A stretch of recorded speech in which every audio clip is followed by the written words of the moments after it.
अस्सलाम वालेकुम, welcome to the brand new episode of the Mustafa Shah show powered by London aesthetics. आज हमारे Studios के अंदर ख्वाब रियाज साहब मौजूद हैं। थैंक यू सो मच ख्वाब फॉर जॉइनिंग इन। फैशन की अगर बात करें, पहली चीज़ जो एसोसिएट की जाती है, एक इसके साथ कहते हैं कि no pain no gain.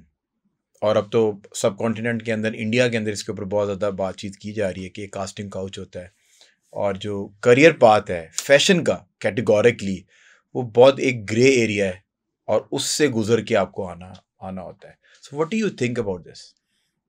I think ये उनके लिए जिनके अपनी ज़ात के अंदर ग्रे एरिया होता है, वो हर फील्ड में होता है। अगर आपने शॉर्टकट तलाश करना है और आप टैलेंटेड नहीं हैं, तो फिर आप इस तरह की चीज़ों में जाते हैं। जिसके अंदर टैलेंट होता है उसको इन चीज़ों की ज़रूरत नहीं पड़ती, और उसको पता होता है कि मेरे अंदर टैलेंट है और मैं आगे निकल जाऊंगा, चाहे जो मर्जी हो।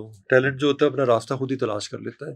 तो ये जो ग्रे एरियाज हैं ये लोग खुद बनाते हैं, और ताली हमेशा दो हाथों से बचती है, कोई किसी के साथ ज़बरदस्ती नहीं करता।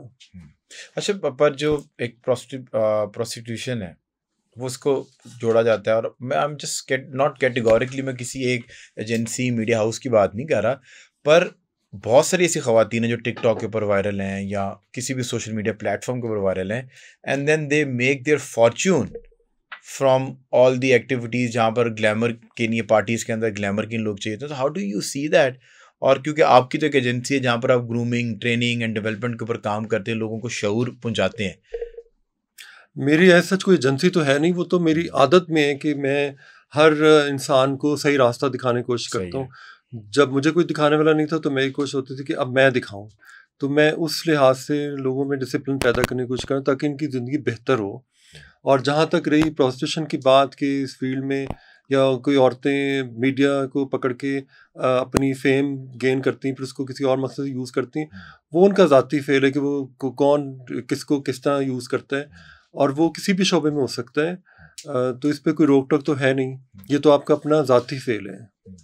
अच्छा काबी, अगर हम मॉडलिंग की बात करें, फैशन इंडस्ट्री की बात करें, सो एक अच्छे मॉडल के अंदर क्वालिटीज़ क्या होती हैं? या कोई भी इंसान जो आज की ये पॉडकास्ट देख रहा है and they wanted to enter in showbiz, so एक अच्छी क्वालिटीज़ क्या होती हैं एक मर्द और औरत के अंदर जिसके ऊपर उसको काम करना चाहिए? सबसे पहले तो हाइट की बात आती है, फिर उसके बाद पोस्चर और कैमरे के साथ फ्लर्ट करना आता हो, और पता हो कि आप कैमरे के आगे बिल्कुल एक बुद्ध बन के ना खड़े हों। कई लोग आते हैं शौक रख के आते हैं, मगर उनका मकसद कुछ और होता है कि हम आएंगे तो हमें फेम मिलेगा, शायद हमें लड़कियां मिल जाएंगी या कुछ भी मिल जाएगा। ऐसा नहीं, ये कोई अय्याशी वाली फील्ड नहीं, बड़ी मेहनत तलब काम है। और जो बच्चे आते हैं वो बहुत मेहनत करते हैं, वो वर्कआउट्स करते हैं, वो अपनी डाइट का ख्याल रखते हैं, वो अपनी रूटीन चेंज करते हैं, और तब जाके उनके चेहरों पे वो ग्लो आता है और वो चलते फिरते आपको मॉडल लगते हैं। बट मॉडलिंग कोई करियर नहीं है, ठीक है? ये मॉडल करियर नहीं है, करियर नहीं है। क्योंकि कभी काम आ गया, कभी नहीं आया, आप इसको एक हॉबी की तरह ले सकते हैं। हाँ, इस प्लेटफॉर्म के थ्रू आप अगली, जैसे इस बोट में तो उससे बड़ी वाली बोट पे सवार हो जाए। वो क्या है कि मॉडल होना तो एक स्टेटस नहीं, एक you are just an item. तो स्टेटस कहाँ मिलता है? जब आप सेलिब्रिटी बनते हैं। सेलिब्रिटी बनने के लिए हो सकता है आप होस्टिंग में चले जाएं, हो सकता है आप एक्टिंग में चले जाएं, तो वहाँ से जो आपके लिए आसमान खुल जाता है। इसका मतलब है कि ये एक जरिया है अपॉर्चुनिटीज़ को गेन करने का। कैमरे को तो आपने फेस कर लिया, चलें फिर उसके बाद वीडियोग्राफी भी होगी, उसमें भी जिसमें टैलेंट होगा वो खुद ब खुद आगे निकल जाएगा। ठीक है, मतलब आप मॉडलिंग के सर पे ना बैठें। और कई लोग आते हैं कि सर मैंने सोचा कि आज से मैं ये प्रोफेशन ख़त्म करके ना मॉडलिंग को अपना करियर बना लूँगा। मैंने कहा वो मॉडलिंग करियर कैसे बन गया? आज आपके पास काम है, कल को आप बैठे रह जाते हैं और इंतज़ार करते हैं। ये वो फील्ड है जहाँ पे आप बैठ नहीं सकते, आपको खुद जाके चीज़ें ग्रैब करनी होती हैं, लोगों में घुसना होता है। फिर आपका एजुकेशन का लेवल क्या है? मैं ये नहीं कह रहा कि वो किसी अच्छी यूनिवर्सिटी से पढ़ा हो या उसके पास कोई डिग्री हो। आपको लोगों के साथ बात करने का पता हो। आप जिसके पास जा रहे हैं तो वो आप देखते हैं कि कम्युनिटी किस तरह की है, तो आप उसी तरह के रंग ढंग बना के उनसे जब उसी लेवल पे बात करते हैं तो वो फिर पूरा जो एक ग्रुप है वो आपको साथ साथ लेके चलता है। ठीक है। तो ये चीज़ें बहुत ज़रूरी है कि आपकी पीआर अच्छी हो और आपको लोगों से मिलना आता हो, और आपको नेटवर्किंग करनी आती आपकी किस तरह से प्रेजेंटेबल हैं और अपडेटेड कितने हैं, तो आपको फिर काम मिलना शुरू हो जाता है। बाकी अगर हम दुनिया की बात करें और अगर हम अपने पड़ोस मुल्क की बात करें या बाकी डेवलप कंट्रीज़ की बात करें, सो करियर जो है मॉडलिंग के अंदर वो बड़ा एक सीरियसली उसको लिया जाता है और एक लॉन्चिंग पैड होता है। और अक्सर आप देख रहे होंगे कि इंडियन फिल्म्स के अंदर ज़्यादातर जो टैलेंट है वो निकल के आता है जो मॉडलिंग और फैशन इंडस्ट्री के अंदर से होते हैं। हमारे पास अभी तक जो पेमेंट्स की बात है, लोग इनाम लगाने वाले इनाम ये लगाते हैं कि जो बीच में प्रमोटर हजरात होते हैं या एजेंसीज होती हैं, तो वो जो मेन चंक ऑफ मनी है वो क्लाइंट से जो निकल रहा होता है वो ले जाते हैं और एक बड़ा थोड़ा अमाउंट जो है ना वो मॉडल्स तक ट्रांसफ़र होता है। अच्छा, पहली बात तो कि जब यहाँ कोई मॉडलिंग के लिए आता है वो उसके दिमाग में ये भी नहीं होता कि पैसे भी मिलेंगे। सही है। वो तो इस चक्कर में आता है कि जी मैं, वो कोई लूज़र होता है या फेलियर होता है या कोई भी होता है, घर में कोई इंपॉर्टेंस दे रहा है, शक्ल अच्छी, चलो जी मैं मॉडल बन जाता हूँ, या गर्लफ्रेंड ने धोखा दिया, चलो मैं मॉडल बन जाता हूँ।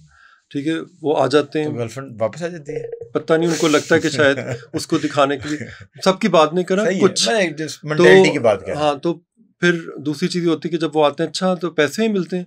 फिर जब पैसे मिलते हैं तो सीधी सी बात है, आप जब इस लाइन में आते हैं तो आप डायरेक्ट तो किसी को अप्रोच नहीं करते। अब एक बंदा है जिसकी एजेंसी है, जिसने 30 साल लगाए या कुछ साल लगाए, तो इसका मतलब है उसने बहुत सारी सीढ़ियाँ मेहनत करके चढ़ा है और उसने अपनी एक PR बनाई है, और वो आपको एकदम से कनेक्ट करता है उन लोगों के साथ, बगैर में आपकी कोई मेहनत नहीं है, कनेक्ट करके आपको असाइनमेंट दिलवाता है।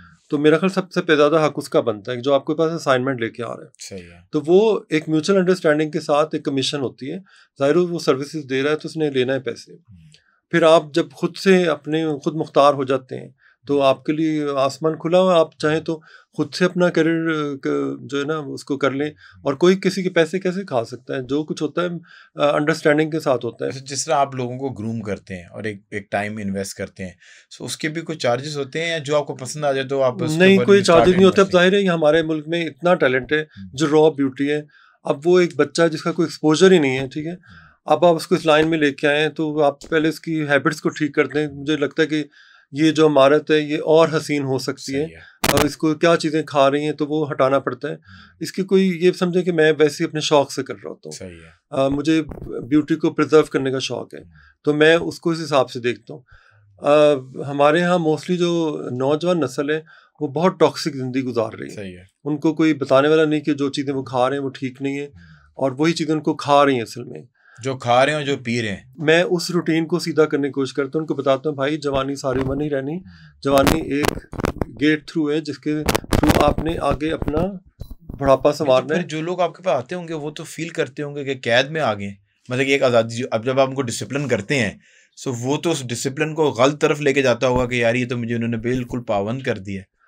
हाँ, कुछ शुरू में फीलिंग आती है, उनको लगता है उनको सफोकेट हो गए क्योंकि एक कंफर्ट जोन से निकाला जा रहा होता है उनको। लेकिन कई लोग समझ जाते हैं कि ये कैद जो है उस आज़ादी से बेहतर है जो उनका सब कुछ ले जाती है, और ये कैद हमें सब कुछ दे रही है। ऐसा नहीं है, वो एक ऐसा पिंजरा है जिसका दरवाज़ा खुला हुआ है, तो आप खुद अपनी मर्जी से अंदर बैठे हो, आप चाहें तो उड़ भी सकते हैं। इसका मतलब अंदर कुछ उस कैद में है तो आप उस कैद कुछ लर्निंग मिल रही है इस तरह की। हाँ जी, मिल रही है। अगर आपका लाइफस्टाइल बेहतर हो गया, आपके अप्रोच लाइफ के बारे में क्लियर हो गई, आप हेल्दी हो गए, आप ग्लोइंग स्किन के मालिक बन गए, और आपको कपड़े पहनने का तरीका आ गया, आपको हाउसकीपिंग का पता चल गया है, ज़िंदगी के बहुत तौर तरीके पता चल गए जो मैं इन बच्चों में इंडल्ज करता हूँ। तो ये तो कोई भी नहीं करता, तो समझे फी सबीलिल्लाह ये काम हो रहा है, और इससे बहुत से बच्चे आगे निकले हैं और अपनी फील्ड में उन्होंने नाम भी बनाया। उसके बाद जब वो घरों में वापस गए तो उन्होंने घर वालों को चेंज करने की कोशिश की कि नहीं, इस तरह नहीं रहा, जिस तरह आप लाइफ हमें सिखा रहे थे ऐसे नहीं होता, मैं भी काम करूँगा आइंदा से। मतलब लड़कों में डाला जाता है ना कि तुमने ये काम नहीं करना, औरतों के, लेकिन फिर वो काम करते जिस तरह बाहर के लड़के काम करते, अकेले रहते हैं, खाना वो खुद अपना बनाते हैं, कपड़े वो खुद धोते हैं, सारा घर खुद करते हैं। तो हमें यहाँ पर जेंडर का मसला नहीं है। एज अ ह्यूमन, एक इंसान को जब अकेला है तो उसको क्या करना है, और वो अगर वो कहीं एज अ मेहमान गया है तो वहाँ पर उसको ज़्यादा काम करना चाहिए ताकि उसका इम्पैक्ट अच्छा पड़े और उसको पता चले कि मैं एक अच्छे इंस्टीट्यूट से ट्रेन होके आया हूँ। अच्छा, अभी तक मतलब कि एक टाइम तो था कि लोग काम लेने के नहीं आते थे। अब तो सोशल मीडिया ने थोड़ा सा इसको आसान कर दिया कि यूजली ब्रांड्स को खुद ही आपकी विजिबिलिटी मिल जाती है, ब्रांड्स पहुँच जाते हैं। पर आपने एज खावर रियाज कभी कोई ऐसा इंसान आपको नज़र आया हो, मर्द या औरत, जो रॉ और आप चल के उसके पास चले गए और आपने कहा होगा यार मैंने तुम्हें ग्रूम करना है, तुम्हें अपने ट्रू पोटेंशियल का पता नहीं है? बहुत होता है इससे, और यकीन करें कई तो मैं जलील भी हो जाता हूँ। फिर मैं सोचता हूँ कि इसका कसूर नहीं, इसको समझ ही नहीं आ रही तो मैं इससे क्या करूँ। सही। लेकिन मैं कहीं ना कहीं से उसको काबू कर लेता हूँ। वाकया एक ऐसा याद हो? हाँ, बहुत से वाकया आते हैं कि मतलब जिस तरह आजाद चाय वाला, ये चाय वाला जो मशहूर हो गया था। मेरे साथ बहुत दफा इस तरह हुआ कि मैं किसी खोके बैठा हूँ तो पता चले जो पीछे एक बच्चा लोगों को चीजें सर्व कर रहे हैं वो असल में तो गलत जगह बैठा है, इसको तो मॉडल होना चाहिए क्योंकि उसका पूरा अटायर वैसा, फिर उसके पैरों पे नजर पड़ती, कपड़ों में नजर पड़ती। अब उसको किस तरह आप समझाएंगे? तो वो तो यही समझेगा ना कि ये शायद ये कोई फिल्मी दुनिया के लोग हैं या ये हराम है या इस तरह जो उसके दिमाग में डाला जाता है। और जिन्होंने डाला उनका भी कसूर नहीं, जाहिर है वो एक मखसूस एरिया में रह रहे हैं, यहाँ से वहाँ गए, वहाँ से इधर आ गए, उन्होंने जो पढ़ा देखा वो समझ रहे हैं बस यही सब कुछ है। बाहर की दुनिया में क्या हो रहा है उनको नहीं पता। तो उस बच्चे को काबू करने के लिए फिर मुझे उसी तरह के लोगों को कहना पड़ता है, जाके इससे इसकी जुबान में समझाओ, इसे किस तरीके से बुलाओ। आहिस्ता आहिस्ता वो आता है, फिर जब एक दो दफ़ा आता है, कंफर्टेबल हो जाता है, उसके बाद उसको इस काम का फिर नशा पड़ जाता है कि हाँ मैं तो इस चीज़ के लिए बना हूँ। और वो बच्चे फिर आते हैं और उसको पोजिंग कैसे सिखाते हैं? मतलब ये तो एक अपना मॉडल जो है वो तो अपने एक एटीट्यूड होता है ना उसके अंदर, एक उसने अपना अच्छा मैं तो सिर्फ ये सोचता हूँ कि बस ये मेरे हाथ आ जाए, बाकी चीजें मैं इसके अंदर खुद डाल दूंगा। ठीक है, मैं कोरियोग्राफी जो पोजिंग होती है वो मैं खुद करा दूंगा। ये सिर्फ वाहिद मैं हूँ जो सिखाता है, वरना लोग कहते हैं बस हमें बनी बनाई चीज मिल जाए। वो अक्सर मेरे मॉडल पे इतराज भी करते हैं कि वो आया था तो उसको तो पोज ही नहीं करना मैंने, और वो तस्वीरों में वैसा नहीं है जैसे आप दिखा रहे थे। तो मैं कहता हूँ फिर आप मुझे ले लें, मैं वैसे ही दिखा दूंगा। वो उन्होंने मुझे नहीं लेना, पता नहीं उनको कोई क्या मसला है। लेकिन ये है कि जो मेरे यहाँ से ट्रेन होके जाता है, लोग उसको कई दफा कहते हैं ये तो नहीं चलेगा, ये तो नहीं चलेगा। मैं कहता हूँ ये चलेगा। और फिर वो लड़का हो या लड़की, एक रिसेंट टाइम में कोई ऐसी सक्सेस स्टोरी हो जो कि ट्रांसफॉर्मेशन आपने की हो और वो बड़ी उसको पजेराई मिली हो? बहुत सी हैं। जैसे अब हमारे यहाँ एमल है, ठीक है, वो एक पठान बैकग्राउंड से आया था शुरू में। वो आपके he is also your model? हाँ, मेरे घर में काफ़ी अर्सा रहा है। अच्छा, बाकायदा मेरे घर का ख्याल रखता था। जब मैं मुल्क से बाहर जाता तो बहुत अच्छा ख्याल रखता था। और उसमें एक रख रखाव। Amal is your model? जी, आपने इंट्रोड्यूस कराया एमल, और फिर वो शहजाद नूर, ये सब मेरे घर में रहे। सही है। घर में रखने का मकसद ये नहीं। एमल को कैसे डिस्कवर किया था या वो खुद आया था आपके पास? एमल तो उसने मुझे खुद ही अप्रोच किया था और उसको लगता था कि वो मॉडल है, लेकिन मैं हर दफ़ा उसको हंस के टाल देता था। लेकिन वो टीटों की तरह मेरे पीछे लगा रहा। बिल आखिर में जो उसकी आदतें अच्छी लगी कि वो हर बात में हंसता था। और फिर आहिस्ता आहिस्ता, लेकिन मैं एक बात का क्रेडिट उसको दूंगा कि उसने उस सर्कल में घुसने के लिए अपने आप को उस जैसा बनाया, ट्रेन किया, अपनी इंग्लिश इंप्रूव की और उस तरह की जो लैंग्वेज है वो इस्तेमाल की। और फिर एक लेवल पे आके वो उन्हीं के साथ घूमता फिरता, फिर उन्हीं लोगों ने उसको प्रमोट किया और आज वो एक सुपर मेल मॉडल है और वो एग्जाम्पल है। लेकिन अच्छी बात है कि उसका दिमाग ख़राब नहीं हुआ। और ये सबसे अच्छी बात है। फिर इस तरह शहजाद नूर आया, वो भी खुद अप्रोच कर गया? नहीं, उसको मैं लेके आया था। मैंने उसको किसी शो में कहीं ऐसे कहीं बैठे देखा था, तो मैंने कहा था ये अगला सुपर मॉडल।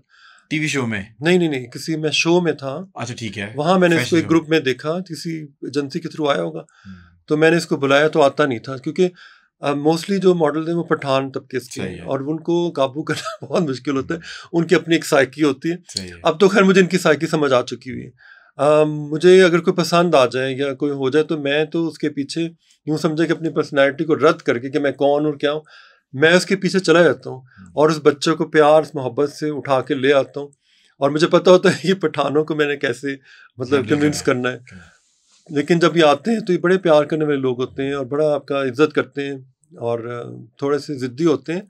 लेकिन आप जब इनकी नफ्सियात को नहीं छेड़ते तो इनके कंफर्ट जोन का ख्याल रखते हैं तो फिर इनसे अच्छा दोस्त भी कोई नहीं होता। अच्छा, आपने इतने सारे लोग ग्रूम किए, तो कोई ऐसा बंदा याद है कि जिसका पोटेंशियल वो लगता था कि वो बहुत आगे जाएगा पर अपनी हैबिट्स की वजह से वो उस ट्रू पोटेंशियल को रीच नहीं कर पाया? हाँ, मुझे बहुत अफसोस होता है कि मैंने एक रियल टैलेंट इंट्रोड्यूस किया जो सिंगर बनना चाहती थी और मैंने उसको लाके इंडस्ट्री में खड़ा किया, ज़ारा शेख, और साल के सारे अवार्ड उसको मिले। वो बहुत पोटेंशियल था कि वो एक सोशल आइकॉन बन जाती, ठीक है, और ऐश्वर्या जैसा अपना नाम बनाती। लेकिन उस बेवकूफ़ को समझ ही नहीं कि मैं उससे क्या चाह रहा हूँ और उसको उसमें कितना फ़ायदा है। बस वो फजूल लोगों में घुसकर अपने आप को तबाह बर्बाद किया, ख़राब किया और टैलेंट बर्बाद हो गया। तो मुझे इस चीज़ का बहुत दुख है। अगर अब वो मेरे पास दोबारा आए तो मैं शायद उसको, असल बात ये है कि हम किसी को अच्छे कपड़े पहनाकर उसका हुलिया वैसा बनाकर समझ लेते हैं कि ये अंदर से बदल गया, लेकिन अंदर में जो भी चीज़ें वो तो नहीं बदल सकती ना। एक दरख्त और बच्चा बचपन में सीधा होता है, उसके बाद वो फिर उसी तरह चलता है। उसको फिर मेरा ख्याल है कि जब तक उसको उस जिस लेवल पे वो है वहाँ रख कर उसको उठाते ऐसा ऐसा लेके जाएं तो बेहतर, बजाय इसके कि आप एकदम से उसको अपने साथ खड़ा कर दें तो उसके अंदर एक चीज़ पैदा होगी कि मुझ में कुछ है तो ये पता नहीं मुझसे पैसे कमाएगा या कुछ करेगा। जबकि आप उसको एक स्टेटस दे रहे हैं, उसको नहीं समझ आती उस सब्जेक्ट को। फिर वही बात होती है जो हज़रत अली ने कहा था, जिस पे एहसान करो उसके शर से डरो। तो जो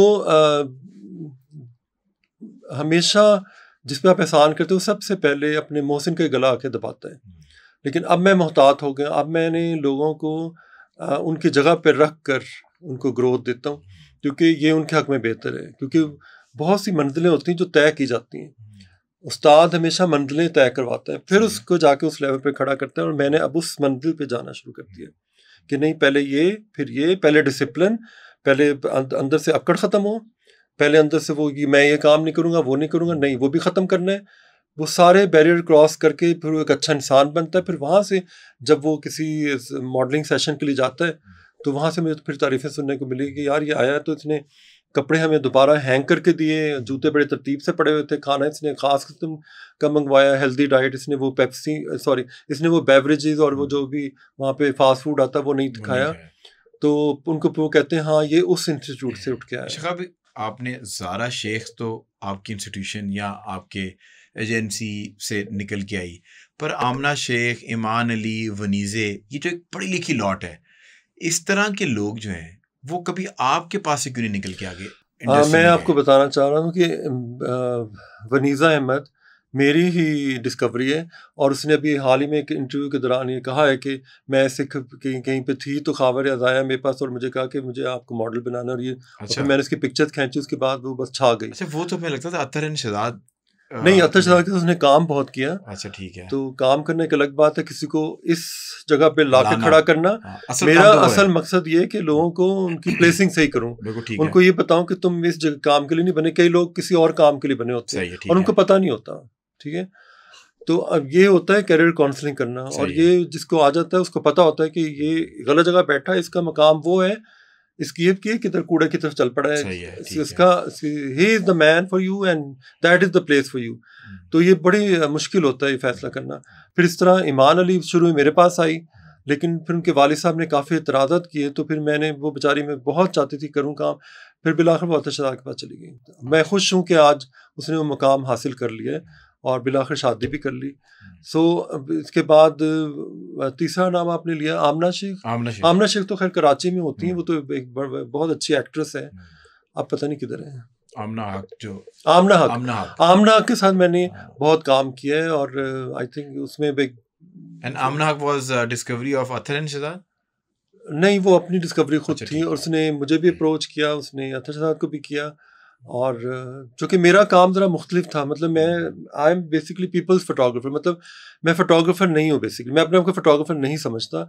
आज मैं एडमिट करता हूँ कि मैंने फ़ोटोग्राफी को एक चैनल के तौर पे यूज़ किया। अच्छा, ठीक है। क्योंकि मुझे खूबसूरत चेहरों तक पहुँचने के लिए कुछ तो चाहिए था ना, तो मैंने कैमरे को पकड़ लिया, तो अब कैमरा मेरे लिए बहाना था वहाँ तक पहुँचने के लिए। सही है। तो बेसिकली वो हुआ। आज भी टेक्निकली मैं, मतलब मुझे नई चीज़ों का पता, बस मुझसे काम हो जाता है। आप आर यू स्टाइलिस्ट, ग्रूमर?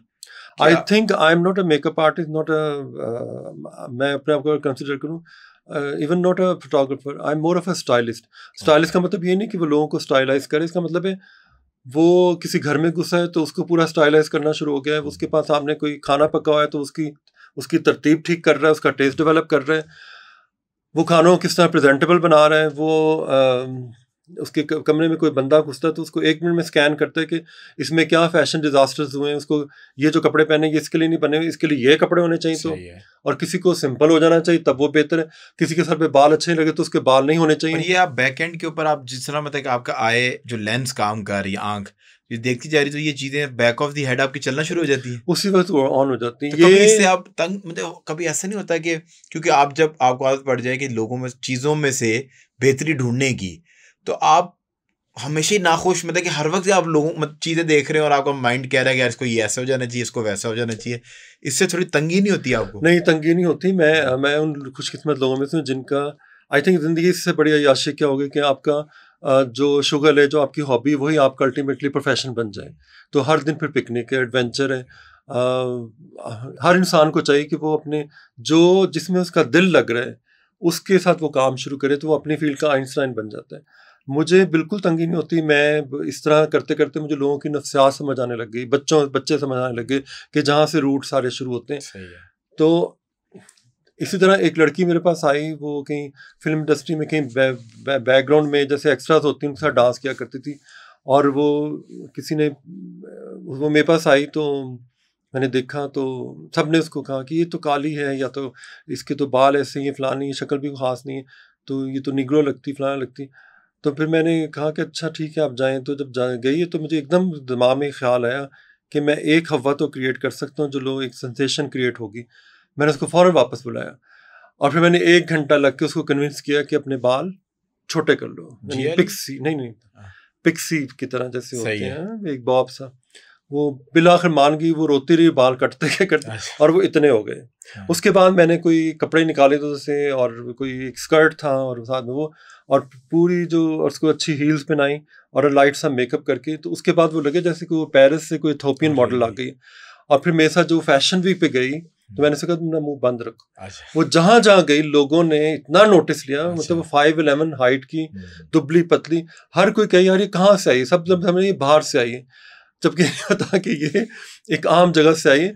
तो मुझे लगता है एक फिल्म थी ऑड्री हेपबर्न की, माय फेयर लेडी, उसमें प्रोफेसर डिकिंसन थे, क्या अच्छा ये नाम था। वो भी इस तरह करते हैं कि एक आम सी जगह से एक लड़की उठाता है जो कूड़े उठाती फिरती है, और उसको उठा के फिर ट्रांसफॉर्म करके हाई सोसाइटी में ले जाता है उसको, और वहाँ उसको चंद जुमले रटाए जाते हैं। वो अब एक तजर्बा, क्योंकि वो लोगों को दिखाना चाहता है कि एक आम आदमी भी ऐसा हो सकता है, और लोगों का गुरूर तोड़ने के लिए वो ये हरकत करता है। 3 घंटे की फिल्म है। एंड पे क्या होता है कि वो जो लड़की होती है वो उसको कहता है अब तुम आज़ाद हो, तुम जहाँ जाना, लेकिन वो लड़की इतनी आदत पड़ चुकी होती है इसको प्रोफेसर की, जो कि उससे बड़ी उम्र का होता है, लेकिन वो उसके साथ कहती है अब तुम मुझे तुम्हारी आदत पड़ गई, मैं तुम्हारे बगैर नहीं रहूँगी। तो कहानी का ये एंड होता है, मतलब हैप्पी एंडिंग। लेकिन वो उसकी भी स्टोरी इस तरह चली, फिर वो करते करते करते एक टॉप की मॉडल बनी, उसका नाम है नेहा। अच्छा, नेहा।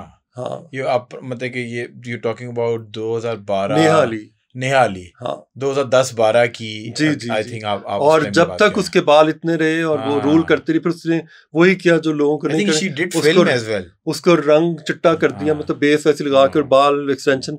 तो मुझे दुख होता है कि इसने मेरी जो फिलॉसफी थी उसको अंडरस्टैंड नहीं कर सकी।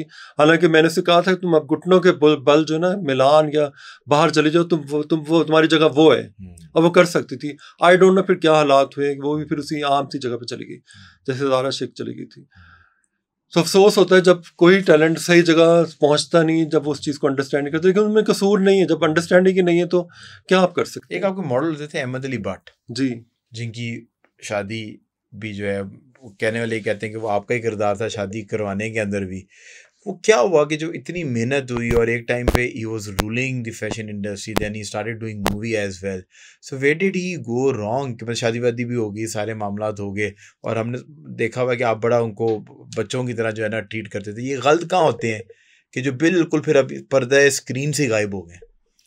बस वो किस्मत की बात होती है, नसीब लिखा होगा कि इसने शादी करनी है और ये करना है, फिर जाहिर है अपनी एक लाइफ स्टार्ट हो जाती है ना। अब मैं ये तो इसलिए तो नहीं लेके आता कि वो सारी उम्र मेरे साथ रहें। मैं तो एक चैनल, उसके अंदर लोग आते हैं, उनको अपना रास्ता मिलता है, फिर वो अपनी दुनिया तलाश कर लेते हैं। वो आगे ज़िंदगी को किस तरह ट्रीट करते हैं वो अब उनके ऊपर है। और आपका कोई एक ऐसा मॉडल जिस तरह हम पहले भी इस पे बात कर रहे थे कि जिसको आपको देख के बहुत खुशी होती है और आपको लगता है कि इसने अपने करियर को बड़े अच्छे तरीके से ट्रांसफॉर्म किया है? एमल खान को देख के बड़ी खुशी होती है कि उसने अपने आप को सही पॉलिश किया और एक अच्छा इंसान बना, और अपने आप को ग्रूम किया। अब्दुल्ला ने बड़ा अच्छा जी बिल्कुल, अब्दुल्ला भी उसमें आता है, मतलब सभी आते हैं। और जितने बच्चे मेरे पास आए वो ग्रूम हो गए, उनको फैशन की सेंस हो गई, उनको लाइफ की सेंस पैदा हो गई।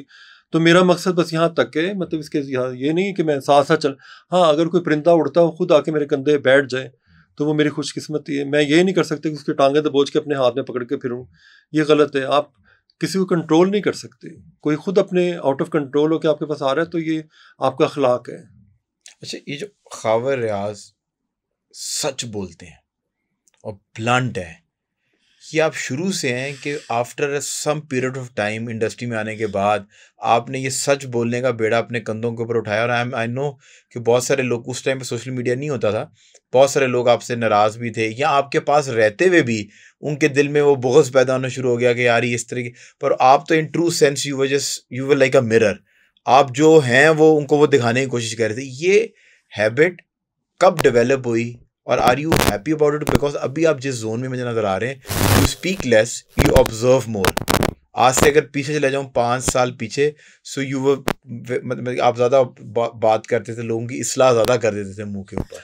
जब मैं छोटा सा था मुझे याद है मेरे वालिद अक्सर मेरे मुंह पे ना हाथ रख देते थे, तो वो कहते थे तुम्हारे में कंट्रोल नहीं है, तुम्हारी ब्रेकें फेल हुई हैं, तुम जो मर्जी दिल करता बोल जाते हो। मुझे याद है बचपन में मेरे वालिद अक्सर कुछ बोलता था, कहीं किसी घर मेहमान के तो जब जाते थे तो मैं ब्लंटली कहता था नहीं मुझे खाना नहीं अच्छा लगेगा, आपका टेस्ट अच्छा नहीं है, या आपके फलां जगह पर इतना गंद पड़ा हुआ है, आप मैं कुछ भी बोल देता था, मुझे नहीं समझ आती मैं क्या बोल रहा हूँ। तो अक्सर मेरे मुँह पर हाथ रख देते थे, कहते अपनी तुम्हारी ब्रेकें फेल हुई, तुम कुछ भी बोल देते हो और किसी दिन मार खाओगे। फिर बचपन से मसला। हाँ बचपन से ही मसला है मुझसे मैं इरिटेट हो जाता हूँ, मैं चुप कर जाता हूँ, लेकिन अब उसका स्टाइल ये चेंज हुआ कि अब मैं सरकास्टिक हो गया हूँ। सही है। मतलब मैं मजाक में बातें ना मार जाता हूँ ताकि अगले को फील भी ना हो, और जाके वो मेरे ख्याल ज्यादा पिंच करती है अगले को चीज़ कि आप हंसी हंसी में अगले को उसकी औकात याद दिला रहे हैं। तो ये फन मेरे अंदर है, लेकिन जहाँ मुझे लगता है कि कुछ ज़्यादा हो गया फिर मैं माफ़ी भी मांग लेता हूँ।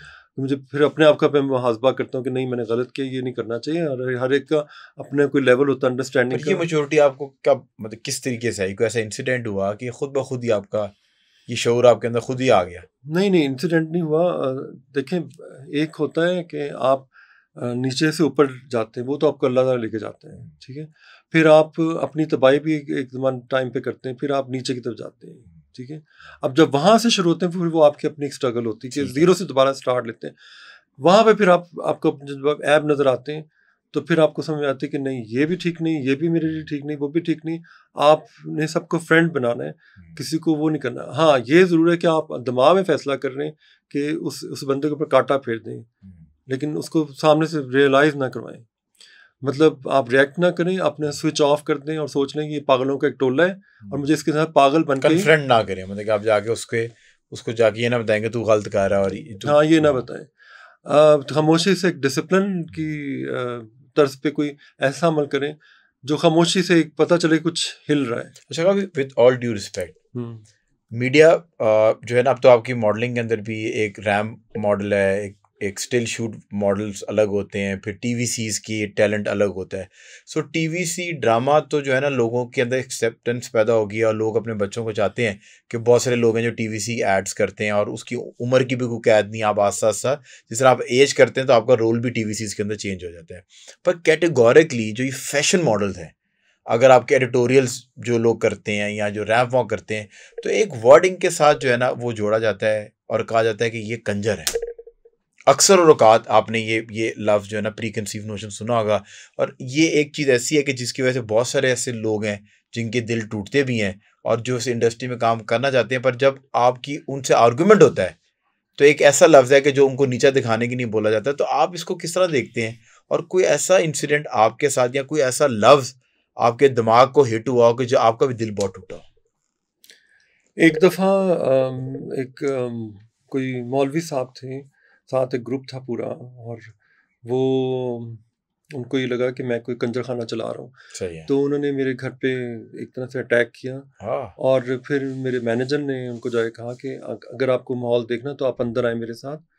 तो इत्तेफाक से उस वक्त जितने बच्चे थे वो एक मौलवी साहब से कुरान जो है ना वो पढ़ रहे थे, हिफ्ज़ कर रहे थे। उन्होंने कहा आप ये देखना चाहते हैं, ये देखें, ये हमने कोई पहले से प्लान तो नहीं किया था ना, ये देखें यहाँ पे कुरान पढ़ा जा रहा है। और ये तमाम बच्चे जो हैं उनको कहा जाता है कि तुम लोगों का तलफ़्फ़ुज़ ठीक करना है तो अरबी ज़ुबान में कुरान पढ़ो। तो ये कुरान पढ़ते हैं, वो देखें सामने कुछ बच्चे एक्सरसाइज कर रहे हैं, अब बताएं नशा किधर है, कौन सा कंजर खाना है, क्या हो रहा है। तो वो उन्होंने कहा नहीं बिल्कुल ठीक है, हमें तो कुछ। मैंने उन्होंने कहा सुनी सुनाई पे क्यों यकीन करते हैं, जो आंखों देखी होती है उसको देखें ना। कोई हमारी सोसाइटी में ये कि लोग दूर से ही फैसला कर लेते हैं कि फलाना ऐसा होगा या ऐसा होगा, ये गलत है। किसी को आप अल्लाह ताला ने आपको इख्तियार नहीं दिया कि आप लोगों को जज करते फिरें, ये फैसला सिर्फ उसके हाथ में है। तो मैंने जो है ना अपना ये सारा कुछ चेंज कर दिया। अब मैं किसी को जज नहीं करता, मैं कहता हूँ ये गुनाह है। किसी की अभी आप सामने आप कोई बैठा हो तो आप उसकी जाके बुराई कर रहे हैं, अगर आप उसके मुंह पे नहीं बोल रहे तो इसका मतलब आप गलत हैं, बुराई आपके अंदर है, उसके अंदर नहीं थी, आपके अंदर है, और आपने कोई हसद में कोई फ्रस्ट्रेशन निकाल ली है। तो ये चीज़ें नहीं होनी चाहिए, उससे क्या होता है रिस्क में कमी आ जाती है। पर आप मतलब ये कह रहे हैं कि जितनी भी देखने वाले अगर कोई पेरेंट्स हमें देख रहे हैं, उनके बच्चे अगर मॉडलिंग के अंदर आना चाहते हैं तो एज अ हॉबी इसमें कोई प्रॉब्लम नहीं है, और इंडस्ट्री में जो इसके बारे में सोचा जाता है और रियलिटी बहुत फ़र्क है। पहली बात तो ये कि जब अगर फ़र्ज़ करें मुझे एक टैलेंट समझ में आ गया, उसके वालिदैन कि नहीं ये फील्ड अच्छी नहीं, इसमें ये होता है, वो होता है, फलां होता है, मैं उनसे कहता हूँ आप प्लीज़ मुझसे आप एक दफ़ा आके मिल लें। बड़ी मुश्किल से फिर वो मिल भी लेते हैं, कई दफ़ा मैं खुद चल के चला जाता हूँ, क्योंकि मुझे तो वो टैलेंट पकड़ना होता है। तो जब वो मुझसे एक दफ़ा मिल लेते हैं तो फिर वो कहते नहीं नहीं, मेरा ख्याल है कि आप बहुत अच्छे उस्ताद हैं, हमारी खुशकिस्मती कि आप हमारे घर आए और ये बच्चा आपके हवाले। फिर मैं कहता हूँ अच्छा कुछ दिन बाद देखिएगा, फिर वो जब देखते हैं बच्चा नमाज भी पढ़ रहा है, फिर उनको देखते हैं कि बच्चा जब एक्सरसाइज कर रहा है, बच्चा जल्दी उठने लग गया, बच्चा काम कर रहा है, सब कुछ कर रहा है, तो वो फिर एक समझ लें कि मैंने उनके दिल जीत लिए। तो वो बच्चे कौन है जो रात को पार्टियां करते हैं, जो मॉडल्स जाते हैं, नशे करते हैं? अच्छा आप जो ज़ैचा खींच रहे हैं वो तो ज़ैचा बिल्कुल एक लग रहा है कि किसी की कोई बच्चा है जो किसी इंस्टीट्यूशन में, फौज के इंस्टीट्यूशन में गया और उसको डिसिप्लिन किया जा रहा है। तो वो कहाँ हैं लड़के लड़कियां जो रातों को फिर लेट नाइट पार्टीज करते हैं, लोगों के घरों में पहुंचते हैं, ग्लैमर के तौर पर यूज़ किए जाते हैं? मैं तो ये कहूँगा कि पूरे मुल्क में जो फौजियों को जिस तरह ट्रेनिंग मिलती है उस टाइप के इंस्टीट्यूट होने चाहिए कि फ़ौजी आके उनको ट्रेन करें। फ़ौज की जो 3-4 साल की जो ट्रेनिंग है वो उससे गुजरें। हर इंसान जो कि पाकिस्तान में मौजूद है तभी वो सीधा होगा, तभी उसमें सिविक सेंस आएगी। रह गई बात कोई पार्टियों में जाते नहीं जाते, मेरे साथ जो ट्रेन हुए लोग हैं वो पार्टियों में नहीं जाते, क्योंकि मैं उनको हमेशा ये कहता हूँ कि तुम्हारे घर में जब ये चीज़ें नहीं हो रही, मतलब एक बचपन से तुम एक इस तरह के माहौल में गुजारते आ रहे हो, तो तुम ये चीज़ें क्यों अडॉप्ट करना चाह रहे हो? इसका फ़ायदा क्या है? तुम्हें इसका कोई फ़ायदा नहीं मिलना सवाए तबाही के, क्योंकि एक चीज़ आप हज़म ही नहीं कर सकते तो आप क्यों कर रहे हैं? एक माहौल है, एक बचपन से आप घर में माहौल देख रहे हैं कि लोग पी भी रहे हैं और पार्टियां भी कर रहे हैं, सब वो उनका एक माहौल है और उनको पता है कि कैसे डील करना लोगों को। अब एक बंदा है वो आया इस तरफ और वो जाके घुस जाएगा तो वो सबसे पहले क्या करेगा? वो दबा के पिएगा, फिर उल्टी सी हरकतें करेगा। तो वो जो लोग ऑलरेडी इस चीज़ के आदत है जिनको, वो ऐसे करके देखें कि यार ये क्या लूजर आ गया हमारे बीच में। तो वो अव्वल तो मैं डिस्करेज करता हूँ पार्टियों में जाने का, क्योंकि अगर पार्टियां कोई अय्याशी का जरिए हैं तो फिर वो सही नहीं है। फिर उसके अलावा मैं उनको सिगरेट से मना करता हूँ, ड्रग्स से मना करता हूँ, और मेरा सबसे पहला शर्त ये होती है कि सिगरेट बंद करो। सही है। तो मैंने बहुत से बच्चों के सिगरेट ख़त्म किए, बहुत से बच्चों की शायद वो जो उल्टी सीधी चीज़ें ले रहे होते वो बंद की। मैंने तो यहाँ तक कि जो मुंह पे सीरम्स और चीज़ें लगाते हैं वो भी बंद करवा दिए। मैं मुंह पे कुछ भी नहीं लगाने देता, मैं साबुन भी नहीं यूज़ कई दफ़ा करने देता, मैं कई दफ़ा शैम्पूज बंद कर देता हूँ। मैं अगर उनकी खाने पीने की हैबिट्स ही होती हैं कि आपने अगर सुबह नाश्ता किया तो इसका मतलब अगला खाना आपका 7 बजे होना चाहिए, बीच में कुछ नहीं होना चाहिए। सही है, क्योंकि 2 दिन में 2 दफ़ा खाना काफ़ी। ये जानवरों की तरह क्यों खा रहे हैं? बीच में एक फाका भी होना चाहिए जिससे आपका जिस्म डिटॉक्सिफाई हो। कुछ 6 आवर्स का 6 आवर्स की विंडो होनी चाहिए। और फिर आप कोशिश करें कि 10 बजे सो जाएं हर सूरत में। अच्छा। और मोबाइल जैसी एडिक्शन से दूर हो। 10 बजे सो जाएं? 16। और आपके मॉडल सो जाते हैं? अक्सर सो जाते हैं, अगर ना हो तो फिर अलग बात है, अगर मैं नहीं हूँ तो फिर अलग बात है। बच्चे तो बच्चे होते हैं। अच्छा खाबी, इतनी लाइफ आपने देखी, स्ट्रगल देखी, ऊंच नीच देखी, and you were in fashion के अंदर यू वर नोबडी। मतलब उस टाइम तो इंडस्ट्री भी बन रही थी और आके आपने पूरा एक सिस्टम खड़ा मुझे ये लगता है फैशन जिसको आप इंडस्ट्री कह रहे हैं, मैं वो हूँ ही नहीं। वो एक अलग दुनिया है। मेरा जो अपना सिलसिला है वो एक अलग जुरासिक पार्क है। बाकी सारी दुनिया में लगता है लॉस्ट वर्ल्ड है। अच्छा। मैं जब भी कहीं भागता हूँ तो सीधा अपने घर की तरफ भागता हूँ। मुझे लगता है कि वो असल में लाहौर है, वो मेरा मुल्क है, वो आपका सेफ जोन है और आपकी वाइब्स वहाँ पर हैं और तमाम, क्योंकि मेरा वहाँ पे एहसास जुड़ा हुआ है। और वहाँ पर एक एक दीवार जो है वो मुझे लगता है सांस ले रही है। Home is just like another person. तो जब मुझे कभी कोई उदासी होती, डिप्रेशन होता है, मैं घर का कोई ना कोई कोना ठीक करना शुरू कर देता हूँ। उससे मुझे लगता है मैं बिल्कुल रिन्यू हो गया हूँ, एक नया इंसान बन गया हूँ। तो मेरा तो हीलिंग का यही तरीका है। अच्छा, जो आपने इतना कुछ देखा ऊंच नीच और अब आपका इतना एक्सपीरियंस है कि लाइफ के बारे में अगर ये पूछा जाए कि इन वन सेंटेंस जिंदगी आपके लिए क्या है? ज़िंदगी मेरे लिए एक बहुत खूबसूरत चीज़ है जो अल्लाह ताला ने हमारे लिए बनाई, और इसकी इतनी खूबसूरती है। मुझे तो हर जगह रब दिखाई देता है। अगर आप गौर से देखें तो मुझे आपके अंदर भी रब नज़र आ रहा होगा। जो चीज़ भी हरकत में, जो भी चीज़ें दुनिया में नज़र आ रही वो क्या है, वो रब के जलवे हैं। ठीक है। और उन्हीं जलवों में कहीं आपको उस ज़ात से इश्क होने लगता है, और उसी इश्क में फिर आप उससे बातें करते हैं, शुक्र अदा करते हैं, और बहुत सी मिसालें नज़र आती हैं कि मैं कहाँ पे नाशुक्री कर रहा हूँ। तो मुझे ये सारा कुछ जो है ना सांस लेता हुआ नज़र आता है, और मुझे कोई ज़रूरत नहीं कि मैं किसी पीर के पास जाऊँ या एस्ट्रोलॉजर के पास जाऊँ। जब मुझे पता है कि मेरे अंदर वो पीर छुपा हुआ है, और मैं अपने लिए खुद क्यों ना दुआ करूं, मैं क्यों किसी से कहूँ यार मेरे लिए दुआ कर दो। इसका मतलब कि सबसे बड़ा पीर तो आपके माँ बाप हैं, उनकी खिदमत करें, उनसे दुआ करें अगर वो हयात हैं। हाँ, जिन्होंने आपको क्रिएट किया है, ठीक है। तो लेकिन सबसे बड़ा, उससे भी बड़ा जो माँ बाप है वो आपका अल्लाह है, कि जिसने आपको क्रिएट किया है। बिल्कुल ठीक है। तो मैं अगर कोई मुसीबत होगी तो मुझे उसके पास ही जाना चाहिए, और वो चुप करके सुन लेता है, और मेरी इतनी गलतियों के बावजूद फिर भी मुझे रोज़ी दे देता है। तो ये बहुत बड़ी बात है। तो इस पे जितना भी उसका शुक्र अदा किया जाए वो कम है। मेरे पर जब भी हालात ख़राब होते हैं, कुछ होता है, मैं उससे बातें करना शुरू करता हूँ, हफ्ते के अंदर अंदर फिर तकलीफ़ें दूर हो जाती हैं। और फिर दोबारा जब वो तकलीफ़ें शुरू होती हैं, फिर मैं देखता हूँ अच्छा मुझसे कहाँ गलती हुई कि वो नाराज़ हुआ है। तो मैं अपनी वो गलती सुधारने लग जाता हूँ। ये एक सेल्फ तरीके से मैं अपने आप को ठीक कर रहा होता हूँ, सेल्फ हीलिंग। हाँ जी। और ये वो राब्ते हैं जो मुझे बहुत मुश्किल समझ में आए कि रब के साथ जो इबादत है वो मतलब इस तरह नहीं होनी चाहिए कि बस ऐसा किया और निकल गए।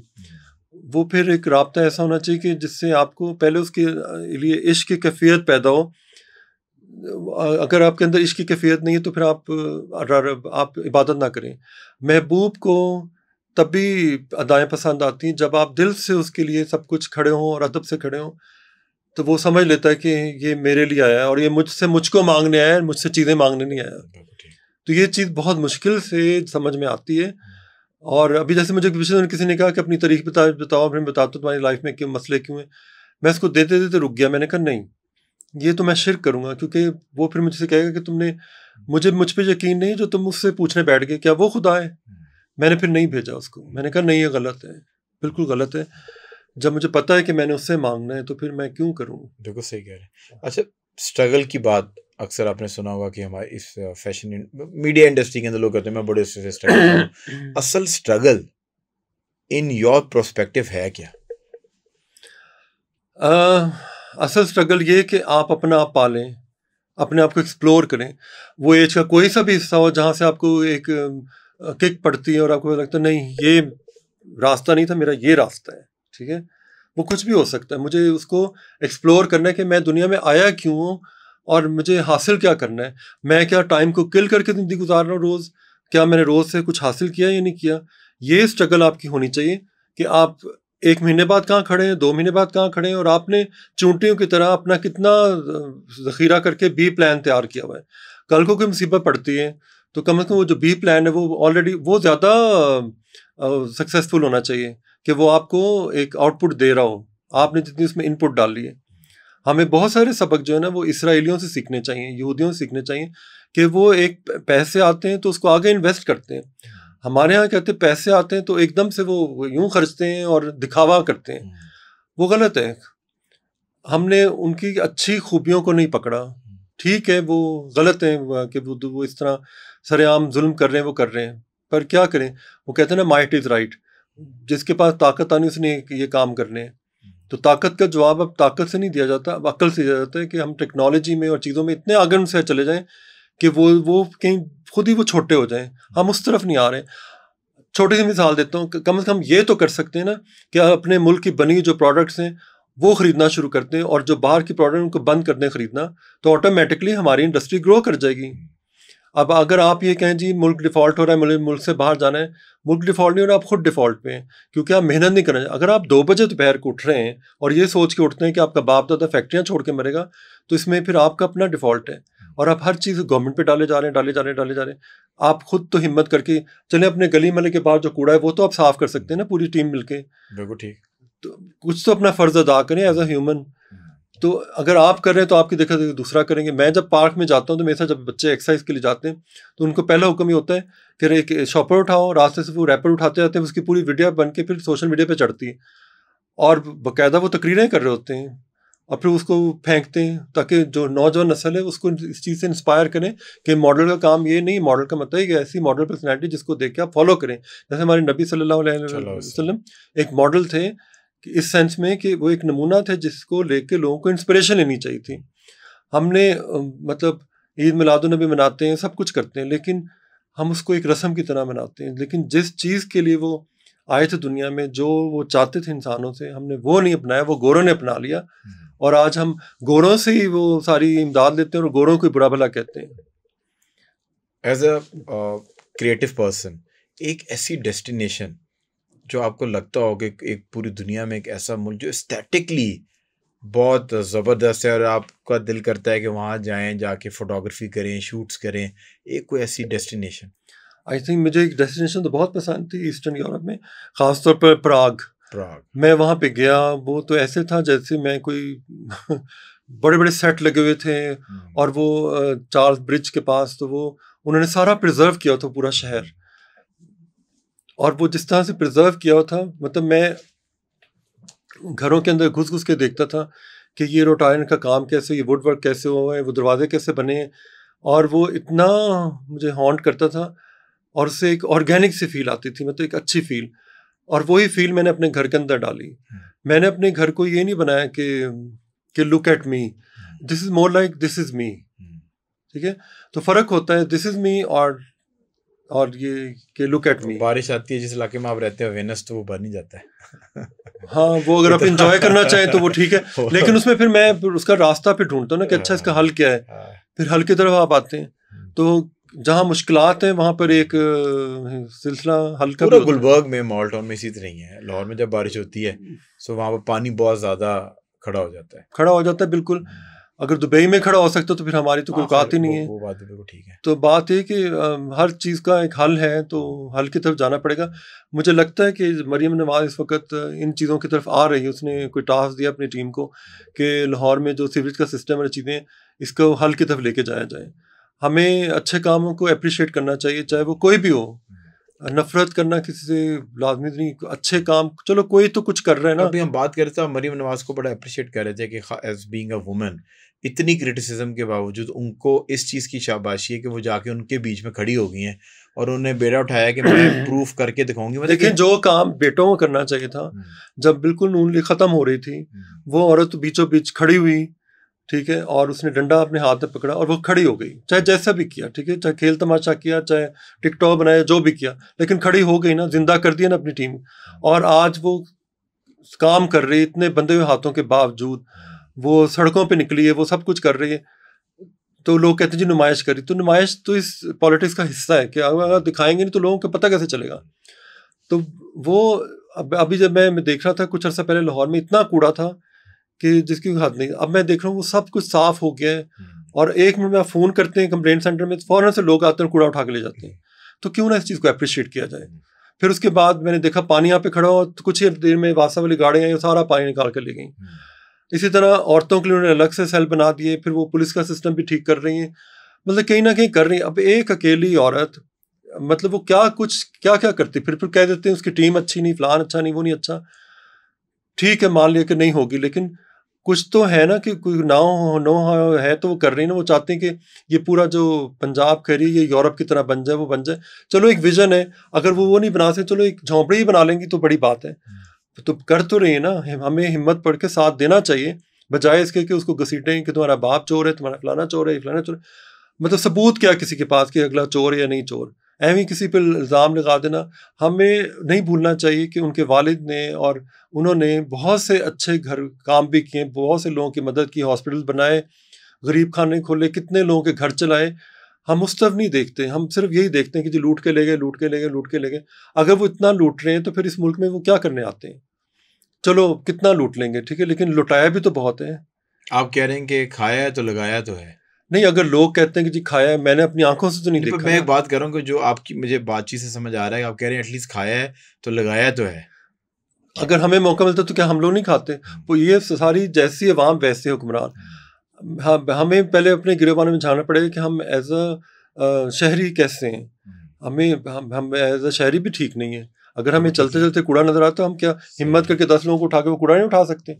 उठा लेना। हमें देखा हम तो फैलाने वालों में से उठाने को तो छोड़े ना, पहले हम तो ये तो नहीं, मैं अक्सर लोगों को ये कहता हूँ कि देखो बच्चों, अगर आप सफाई नहीं करें तो प्लीज गंद तो ना डालें। बिल्कुल ठीक है ना। क्या ये गंद क्यों फेंक रहे हैं जगह जगह चीजें फेंक रहे हैं? माएँ जो हैं घरों में वो तरबियत नहीं कर रही कि जो पहले जिस तरह माएँ, उनका कसूर नहीं, उनकी तरबियत नहीं। मतलब आप देखें ना, पाकिस्तान जो है वो एक कौम तो है नहीं, एक मुख्तलिफ लोगों का एक झुंड है, हजूम है, जिसको पता ही नहीं किधर जाना, इधर जाना उधर जाना है, बस सोशल मीडिया जो दिखाता है वो तो चल पड़ता है। खान जब इसको कौम बनाने की कोशिश कर रहा था, आप लोगों ने तब भी सपोर्ट नहीं किया? नहीं, हम सब ने सपोर्ट किया था, लेकिन ये चीखना चिल्लाना हल नहीं है। हजरत अली का कौल है कि मुंह बंद हो और तलवार म्यान के अंदर हो, ये तबलीग है। मतलब आप खामोशी से एक इंस्पिरेशन बने। आपने ज़रूर गंद के अंदर घुसना है, जब वहाँ गंद पड़ा हो तो आप उसमें घुस के खुद गंदे हो रहे हैं, आप आराम से ईदी की तरह सोशल वर्क करना शुरू करें। आहिस्ता आहिस्ता वो इतना काम होगा कि वो जो कूड़ा है वो खुद ही ख़त्म हो जाएगा। लेकिन चीख चीख के लोगों के दिमागों में नफरत डाली, पूरी नई नस्ल को के दिमागों में नफरत डाल दी, फौज के लिए, पॉलिटिशियंस के लिए। ये तरीका ठीक नहीं है। अगर आपने उनको ठीक करना है तो खामोशी से करें, खामोश रह के काम करें। काम बोले आपका काम आपने एक नहीं किया और आप बोली जा रहे।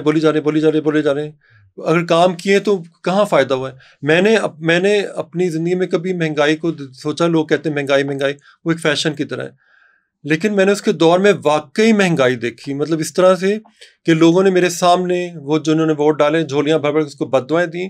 मैंने उस दौर में देखा कि औरतें चौकों पे खड़े होकर प्रोस्टिट्यूशन शुरू कर दी, लोगों ने खुदकुशियां की, बड़ा कुछ हुआ है। और ये हमारी जो कौम है वो सब कुछ भूल जाती है आज। फिर उसके पीछे कि उसको जेल में जी, इसलिए वो हीरो बन गए।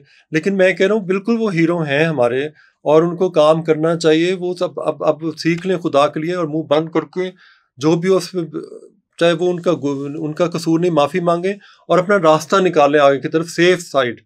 और जो वो आप कह रहे हैं कि ओनली वे आउट इज कि वो माफ़ी मांग लें, अगर उनका कसूर नहीं भी है। हाँ। ठीक है, अब बस अपना रास्ता निकालें, बजाय इसकी जिद बन के जहाँ बैठे रहें। जिद से कुछ नहीं होगा। आपने देखा है पहले पहलवान को अगर आप अखाड़े में उतार देना, वो बेचारा कुट भी करना चाह रहा ना, जो उसके पीछे चेयर लीडर्स होते हैं ना, उसको कुट नहीं करने देते। आपको लगता नहीं कि खान साहब वो पहलवान है जिनको अखाड़े में इन्होंने अखाड़े के अंदर उतार दिया, खुद ठंडे घरों के अंदर बैठ के एसी चला के, और फेसबुक के ऊपर और ट्विटर के ऊपर उनको खान साहब को बताते हैं, खान साहब आप मर्द हैं, तुसी पीछे नहीं हटना, आपको हम पीछे हटने नहीं देंगे। सो खान, मुझे लगता है कि अगर वो माजरत कर भी ले, पर उसको मसला ये है कि माजरत का मतलब ये है कि मेरा जो फॉलोअर है वो नाराज़ हो जाएगा। वो हर रोज़ तो आके तकरीरें करके एक्सप्लेनेशन दे रहे होते, घबराना नहीं। मतलब आपने काम नहीं किया एनर्जी के ऊपर, आपने लोगों की महंगाई पे काम नहीं किया। अभी भी जो गवर्नमेंट में वो सब कुछ तो कर रही है, पर फ़ायदा क्या? लोग बिलों के हाथों महंगाई का तो रुल रहे हैं। उनका वो बेसिक मसला हल करेंगे तो लोग आपके साथ होंगे ना। चाहे आप सड़कें पक्की करवा दें, चाहे आप सीवरेज सिस्टम ठीक करवा दें, बसों का सिस्टम ले आए, मेट्रो ले आए, फलाना ले आए। लोगों को ये नहीं चाहिए। लोगों को जो उनकी बेसिक नीड्स हैं, अगर और फिर मैं तो ये कहता हूँ कि अगर आपने ये सब कुछ किया है, ठीक है ना, बजट बना रहे हैं, तो प्लीज पहले ना जिसकी तनख्वाह चले 50,000 है, उसके घर का बजट ही बना के आप दे दें कि इस तरह बजट में तुम इस तरह बिल भी दे सकते हो, ये भी कर सकते हो। ये क्या बेवकूफ़ाना तर्ज अमल है कि आप एकदम बिल इतने बना देते हैं जो उसकी इस्तेताद में नहीं। दो लोग खुदकुशी कर रहे हैं इस वक्त और किसी को नजर नहीं आ रहा। और अगर इन्होंने गड़बड़ें की तो उसको ठीक करें और सोचें कि हमने कब्र में भी जाना है। गवर्नमेंट का काम यही होता है ना कि उसने ठीक करना है, और वो चाहे तो कर सकते हैं, किसी ने हाथ नहीं बांधे हुए। मेरे दे दे फौज को, अगर आपसे नहीं चलता, हाँ, तो फिर ये क्यों ड्रामा करते हैं कि इलेक्शन कराओ और ये कराओ, बाद में आके आप माजरत कर रहे होते हैं कि जी हालात बड़े तंग हैं। हालात तंग थे, आपने क्यों मुल्क को अपने हाथ के अंदर लिया? पहली बात तो ये इनके बस का काम नहीं। यहाँ पे कोई बहुत जालिम किस्म का लीडर होना चाहिए, मौदर तंग जैसा, जो 50% लोगों को पर बुलडोजर चला दे। सारे टिकटॉकर तो फिर नहीं, मेरा मतलब है कि जो बेकार लोग हैं उनको कहें बस निकलो यहाँ से। और 10 साल सिर्फ ज़राअत पे काम हो रहा, अनाज उगाने पे, जो ना बाहर आ रहा हो ना बाहर, यहाँ से बाहर जा रहा हो। फूड पे काम किया जाए, फिर उसके बाद 10 साल से लोगों को स्किल दिया जाए, not this so called education जो ये प्राइवेट यूनिवर्सिटी में दी जा रही है। वो तो एक जना खाने हैं। और जो वहाँ पे जो एजुकेशन, वहाँ तो बहुत बड़ी स्टेटमेंट दे रहे हैं कि हमारे एजुकेशन इंस्टीट्यूशन जो है ना वो जना खाने हैं। बिल्कुल है, मैं मानता हूँ, क्योंकि और वहाँ पर क्या हो रहा है, बच्चे ना पढ़ रहे ना कुछ करें। जो चीज़ एक हफ्ते में सीखनी उसको 4 साल का वो लगा के और इतना पैसा कमाया जा रहा है। ये कौन सी एजुकेशन है कि उनको सिविक सेंस ही नहीं, उनको ये बताया नहीं जा रहा। मतलब मुझे एक बड़ी यूनिवर्सिटी में बुलाया गया कि मैं आके वहाँ कोई स्पीच देती हूँ। अभी मैं एंटर हूँ, देखा लड़कियाँ रेड रंग की लिपस्टिक लगा के फिर रही हैं, लड़के सरेआम सिगरेट पी रहे हैं। ये क्या है? जब उनकी बेसिक एजुकेशन जो तमीज़ है वो ही उनके अंदर नहीं है, तो ऐसी एजुकेशन तो आप कह रहे थे जब मैंने आपसे ये पूछा कि फैशन के अंदर जो है ना वो कास्टिंग काउच है और आपने कहा जज नहीं करना चाहिए और आप भी जज नहीं करते, पर आप इस पाकिस्तान मुल्क के जितने हायर एजुकेशन इंस्टीट्यूशन हैं कलेक्टिवली आप कह रहे हैं कि ये जना खाने हैं और नशा करने की जगहें, और वहाँ पर ख़वातीन जो रेड लिपस्टिक लगा के आती हैं वो जो है ना उन लड़कों के साथ पार्टियां करती हैं और वहाँ पर मिलकर ये नशे करती हैं। नहीं, तो ये उस्तादों का काम है ना कि डिसिप्लिन में लेके आए। वो क्यों नहीं कर रहे? क्योंकि उनको सिर्फ बिजनेस की पड़ी हुई है कि हम ये चीज़ें ऐसे ओपन रखेंगे तो लोग इसे अट्रैक्शन में वहाँ पे आएंगे। तो असल में तो ये, और फिर मैं वालिदैन से कहूँगी खुदारा अपने बच्चों को हॉस्टल में ना भेजें, खासतौर पे लड़कियों को, क्योंकि मैंने अपनी आंखों से तमाशे देखे। इधर वो यहाँ पे अपनी बच्ची को छोड़ के अभी उन्होंने शेखुपुरा तक पहुंचे और बच्ची ने बुरका उतार के वो फेंका और वो जीने कस के और वो ऐसे से लड़कों के साथ घूम रही है। ये सब कुछ हो रहा है यहाँ पर, और अंदर ही अंदर एक पूरा प्रोस्टिट्यूशन का सिस्टम भी साथ चल रहा है। ठीक है, तो ये तो आंखों देखी बातें हैं।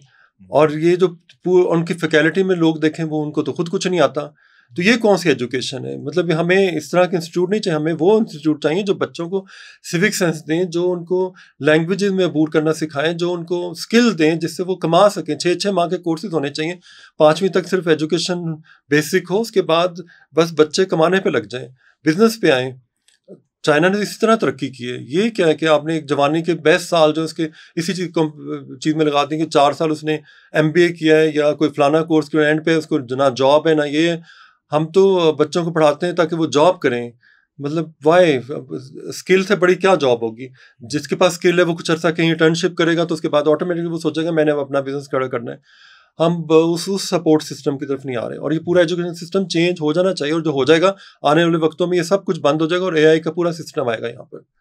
और ये हो रहा है कि AI जो है वो ये आपके एजुकेशन इंस्टीट्यूशन कन्वेंशनल एजुकेशन को भी चेंज कर अब देखे ना, कोरोना ने बहुत से फायदे भी किए कि सब कुछ ऑनलाइन हो गया। फिर लोगों को ये समझ आई, हमने तो फजूल में इतने बड़े बड़े स्टोर बने, जब ऑनलाइन तरीके से हम टीम घर बैठा के अब ऑनलाइन तरीके से चीजें बेच ब्रांड ने अपने मतलब कि फिजिकल स्टोर्स खत्म कर दिए। उसने कहा जी आज से ऑनलाइन ही बेचा करेंगे। मैं ये कहता हूँ कि मरियम नवाज को एक और काम भी करना चाहिए। कूड़ा टैक्स लगा रही है ना, मुझे लग रहा है मरियम नवाज आपको पसंद बहुत है। नहीं, मैं बता रहा हूँ, अगर वो एक्टिव होके कर रही हैं, ठीक है, जो बुज़दार ने नहीं किया था, तो फिर वो ये भी करें कि जो कूड़ा फेंकने पर जुर्माना लगाए। यकीन करें इतना रेवेन्यू इकट्ठा होगा कि पूरा मुल्क जो है ना उसे गर्दे खत्म हो जाएगा। आप, क्योंकि आपने मुझे कहा था कि आपके अंदर एक हैबिट है कि आपकी आंख जो चीज़ देखती है उसके अंदर बेहतरी ढूंढ लेती है। सो मरियम साहबा के एस्थेटिकली कपड़े पहनने की सेंस, उनकी जो बाल बनाने की सेंस, मेकअप की, उसमें आपको क्या चीज़ लगता है कि उनको कर लेना चाहिए तो वो और ज़्यादा बेहतर खूबसूरत लगेंगी? मेरे ख्याल वो जिस तरह भी तैयार होती हैं वो बहुत अच्छा तैयार होती हैं, और वो एक बड़ा सटल तरीके से अपने आप को ग्लैमराइज करती हैं, और वो होना भी ऐसे चाहिए। मतलब नो मेकअप लुक नहीं, वो मेकअप करें या ना करें वो उनका मतलब उनके जो मेकअप है उतना सटल होता है कि वो नो मेकअप लुक एक ट्रेंड है ना कि मेकअप लगता नहीं कि उन्होंने किया हुआ। वो जो भी अपने लिए कर रहे हैं वो उनका ज़ाती फील है, लेकिन जब उनको ओवरऑल आप देखते हैं तो वो अच्छी लग रही होती हैं, प्रेजेंटेबल हैं, बोलना आता है, फिर दुपट्टा सर पे होता है। औरतें यही इसी चीज़ों से रिलेट करती हैं। लेकिन मैं फिर कहूँगा कि मरियम नवाज को चाहिए कि अपने बाप के साथ मिलकर जो लोगों का बेसिक मसला है वो महंगाई है और बिजली के बिल हैं जो उनको तंग कर रहे हैं, उसको ठीक करें किसी भी तरीके से। और ये सारे जितने मनसूबे हैं वो पैसे लेके इधर लगाएं। अगर कूड़ा टैक्स लगाया या लोगों पे जुर्माने आयद करें कि जो ट्रैफिक के सिग्नल्स को तोड़ते हैं, जो कूड़ा फेंकते हैं, उससे फिर पूरा बिजली का सिस्टम ठीक करते हैं। अच्छा, जिस तरीके से आपने बताया कि सिस्टम ठीक होना चाहिए, माशरा जो है ना वो मेरा दिल करता है वो मुझे कभी मिले तो मैं उनको ये मशवरे दूँ। आई होप कि उन तक आवाज़ ये पहुंच जाए, अल्लाह करे ये आवाज़ पहुंच जाए, पूरा क्लिप जो उन तक पहुंच जाए और वो सुन ले। तो हम कोशिश करेंगे कि आपकी आवाज़ उन तक पहुंचा दें, हम आपकी आवाज़ बने। क्योंकि मैंने उनको प्रेडिक्ट किया था एक दरवाने बैठकर कि तुम एक दिन बहुत बड़े लीडर बनेंगे। तो उसने मुझे कहा कि तुम्हें लगता है? मैंने कहा हाँ मुझे नजर आ रहा है। मरीम बीबी ने? हाँ जी। अच्छा, जिस तरह आपने बात की कि सिस्टम जो है ना वो किसी भी सिस्टम बहुत स्ट्रांग होने चाहिए, सिस्टम पे काम करना चाहिए। सो किसी भी नेशन के अंदर जो माशरा है ना वो सिस्टम की तरह उसकी रूह होती है।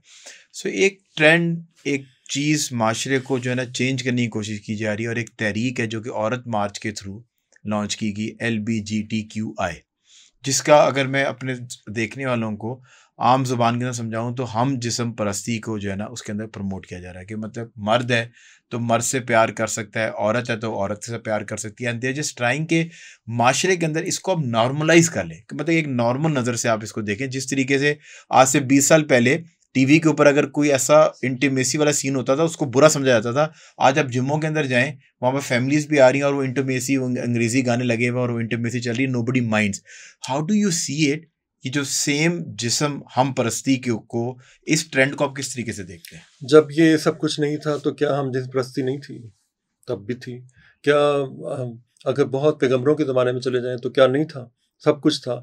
असल में उस कौम ने एक चीज़ को बहुत ओवर कर दिया था, वो इतना ओवर हो गया था कि वो पूरी सोसाइटी पे गलत असरार डाल रहा था, इसलिए फिर अल्लाह ताला का अज़ाब आया था।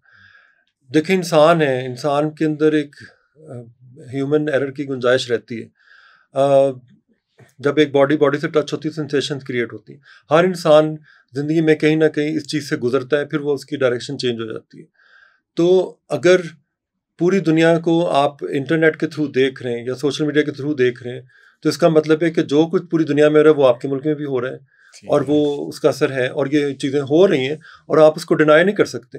अगर आपको नहीं पसंद तो आप ना देखें उस तरफ, वो उन लोगों का मामला है, वो अल्लाह जाने और वो जाने, आप कौन होते हैं किसी के बारे में। आप बेहतर है कि अगर कोई एक इंसान अच्छा है, मेरे बहुत से दोस्त हैं जो शायद जानी भी हो सकता है वो इस फासिल भी हों और ट्रांसजेंडर भी हों या उनको आते भी हों या फलाना हो, लेकिन मैं इन द एंड देखता हूँ एज अ ह्यूमन कैसा है किसी के साथ, उसने कितने काम किए लोगों के लिए, ये उसका जाती फेल है, वो अब अल्लाह के आगे जवाब दें, आप उसको जज ना करें कि अगर वो जो जाती फेल है अगर वो हमारे ऊपर इम्पोज करने की कोशिश करे, जो तहरीक नहीं है, कोई इम्पोज नहीं कर रहा, नहीं, वो उसको चाह रहे हैं कि आप इसको, एक तो आप कर रहे हैं, हम बुरे, एक आप सूद खा रहे हैं, बुरे को बुरा तो कहे ना, वो कहते हैं हम कर रहे हैं, हमें करने दे, तुम्हारा क्या मसला है। जिस तरह ये नारे थे ना बेसिकली, मेरा जिस्म मेरी मर्जी, और ये जो तमाम तर नैरेटिव था, ये नैरेटिव ये था कि मेरा जिस्म मेरी मर्जी। अब तो ये लगता है कि मेरा जिस्म तेरी मर्जी। वो तो आपके दोस्त है ना, उन्होंने होना ये चाहिए मेरा जिस्म तेरी मर्जी, जबरदस्ती नहीं होनी चाहिए। लेकिन बात ये कि अगर औरत मार्च बन रही है, फलाना बढ़ता है, तो ये तो हर दौर में चीजें होती आई हैं। मतलब एक तरफ मुआशरा अगर सही की तरफ जा रहा तो साथ ऐसी चीजें भी हो रही थी। अब वो या तो उसके मुकाबले वो चीजें इतनी स्ट्रांग हो कि वो खुद ही डिस्करेज हो जाए, बजाय इसके कि आप उसको दबाने की कोशिश करें। और आप कह रहे हैं कि सही के साथ गलत भी होता है, और गलत करने वाले जो हैं वो अपने जवाब दे खुद से हैं। सो माशरे को आप एक चीज को जितना उछालेंगे, जितना उसको दबाने की कोशिश करेंगे, वो और ज्यादा ऊपर आएगी। बेहतर उसको इग्नोर करें। मतलब अगर आपको लगता है कि आपके बच्चों में चीज़, तो उनको बचपन से बताएं कि बेटा ये चीज़ें हमारे मज़हब में हराम है, ये ऐसे इस तरफ नहीं जाना, इधर नहीं जाना। बचपन में जो खाई हुई मार होती है वो हमेशा काम आती है, और वो होती है। और इसका असर मेरे पर भी हुआ कि मैंने कभी सिगरेट नहीं पिया, मैंने कभी शराब को हाथ नहीं लगाया, क्योंकि बचपन में इतना खौफनाक मेरी माँ ने मुझे मारा पीटा था और कहा था कि ये वो चीज़ें और ये ऐसे ऐसे, और आज वो खौफ मैं दूसरे बच्चों में ढेलता हूँ। तो बचपन में मार पड़नी चाहिए कुछ हद तक, वो सारी ज़िंदगी काम आती है और वो रास्ता भी दिखाती है। तो ये अगर आपका बच्चा के अंदर इस तरह के रुझानात हैं तो वो नेचुरल हैं, ठीक है। आप उसको दबाएंगे, वो कहीं ना कहीं जाके किसी जगह डांस कर रहा होगा या कहीं ना कहीं वो सब कुछ, तो आप उसकी नफ्सियात को तो नहीं मार सकते ना। मैं ये कब कह रहा हूँ कि वो अपना गंद हर जगह फैलाए। हर सोसाइटी में 100 तरह के लोग हैं और 100 के लोग मुख्तलिफ सोच रखते हैं, मुख्तलिफ उनके ख्यालात हैं उन चीज़ों पे। अब उन चीज़ों को ऑर्गेनाइज कौन, मतलब तरीके से डिसिप्लिन में कौन लेके आ रहा है? आपका मज़हब जो आपके लिए आया है, ठीक है। आप उनको समझा सकते हैं पर उनकी नेचर को मार नहीं सकते, ठीक है। तो उसका तरीका ये कि उनको उनकी हीलिंग की जाए, उनको उनका ब्रेन वॉश किया जाए, उनको समझाया जाए, बजाय इसको कि उसके अगेंस्ट खड़ा किया जाए। अब जैसे छोटी सी मिसाल देता हूँ, कहीं पता चलता है किसी ने नौज़बिल्लाह को कहीं कुरान जला दिया है, या किसी ने स्वीडन में ये तमाशे हो रहे हैं, तो ये नॉर्मल बंदे का काम नहीं। इसका मतलब साइकोलॉजिकली कोई इल बंदा है जो इस तरह की हरकत कर रहे हैं। उसको बजाय आग जलाने के, उसका हल ये है कि उसको किसी हीलिंग सेंटर में डाला जाए जहाँ उसकी प्रॉपर साइकोलॉजिकल उसको ट्रीटमेंट हो, उसकी ब्रेन वॉश किया जाए, ताकि वो मतलब को सही तरह समझ सके। मसला ये ना कि जब वो हमारे सेंटिमेंट्स को, मुस्लिम्स के सेंटिमेंट को हिट इस तरह होते हैं कि वहाँ पर अच्छाई और इंसानियत ख़त्म हो जाती है। वो इश्क में वो कहते हैं कि अब इसको हमने छोड़ना नहीं। ये कैसा इश्क है जो कि आप किसी को अगले को मार दें? हमारे नबी ने तो ऐसा नहीं किया। तो उन पे तो बड़ी तोहमत है, लेकिन उन पे लोगों ने कूड़े फेंके, उन्हें पता नहीं क्या कुछ नहीं किया। नबी पाक की अपनी जात थी। नहीं, जात का मतलब ये था कि वो हमारे नबी पाक से है ना। नहीं, वो नमूना है हमारे लिए। अगर हमें दूसरों के दिल जीतने, ये तो नहीं ना कि हम अल्लाह अकबर करके अगला गला काट दें या उसका घर जला दें, नहीं, उसको पकड़ें, उसको किसी सिस्टम किसी आलम के पास लेके जाएं। नहीं, पर आप मेरी बात सुने ना, उसका दिमाग साफ करे, उसको बताए कि बेटा ये गलत है, ये सही है, फलाना है। वो खुद अल्लाह ताला के सामने तौबा करे, हो सकता है मुसलमान हो जाए, क्योंकि उसके दिमाग में नफरत डाली गई है, पता नहीं वो कहाँ से आई है, या कोई वो पैदाइशी सिक माइंड किस्म की साइकोलॉजी के साथ बड़ा हुआ है, तो उसने हरकत की। वो आम सेंसिबल बंदा है, चाहे वो किसी भी कम्युनिटी से हो, किसी भी मदहब से हो, वो ऐसी हरकत नहीं करता। मैं तो कहता हूँ कि अगर ऐसी कोई हरकत, ऐसी कोई चीज़ आपको रिपोर्ट होती है, पहले को सिस्टम कैसा तो बनाए ना, कि कानून को तो अपनी हरकत के अंदर आने दें और उसको उस पर फैसला करने दें। क्योंकि जब हम खुद से फैसला करना शुरू होते हैं तो, और आपको पता है मॉब का तो ये होता है कि यू नेवर नो कि कौन सी चीज़ कब की जा रही है। सो इसको एटलीस्ट आप पुलिस के हवाले करें और उसके थ्रू इसको प्रोसेस करें। एक चीज़ इमरान खान ने बड़ी अच्छी एक ज़माने में की थी कि जब तक हमारे यहाँ 3 स्कूल के सिस्टम चल रहे हैं, एक बच्चा वो है जो टाटो वाले स्कूल में पढ़ रहा है, एक बच्चा वो जो है प्राइवेट स्कूल में, एक बच्चा HSM में पढ़ रहा है, तालीम का जब तक तीनों के लिए एक सिस्टम नहीं होगा तो एक कौम नहीं बनेगी। आप तालीम सिस्टम मानते ही नहीं है। नहीं, मैं उस एजुकेशन, आप तो कहते हैं कि ये तो वो मैं करंट एजुकेशन की बात कर रहा हूँ, जो अभी हो रही है, जो तालीम के नाम पे एक तमाशा हो रहा है, जो बेरोजगार पैदा कर रहा है। कि तमाशा खत्म हो सकता है कि अगर एक ही सिस्टम हो और पूरा गरीब बच्चे भी वहीं पढ़े, अमीर बच्चे भी वहीं पढ़े, हर स्कूल में सब बच्चों का एक सिस्टम, और मेरे ख्याल में O लेवल और A लेवल होना चाहिए, क्योंकि उस बच्चों में इंडिया के अंदर एक ही सिस्टम है, और इंडिया O लेवल से A लेवल से हमारा मैट्रिक सिस्टम है। आप कर ही मैट्रिक सकते हैं, O लेवल A लेवल वो आपके पास एंट्री नहीं होने दिया उन्होंने अपने स्कूल। मुझे नहीं पता, लेकिन जो बच्चे मैंने देखे O लेवल A लेवल करके आते हैं, उनकी अप्रोच डिफरेंट होती है, वो क्रिएटिव राइटिंग के माहिर होते हैं, उनको चीज़ें हैंडल करनी आती हैं। जो मैट्रिक वाले सिस्टम में से निकले हैं, वो रट्टे के साथ आते हैं और वो हर चीज़ को ट्रांसलेट करने लग जाते हैं।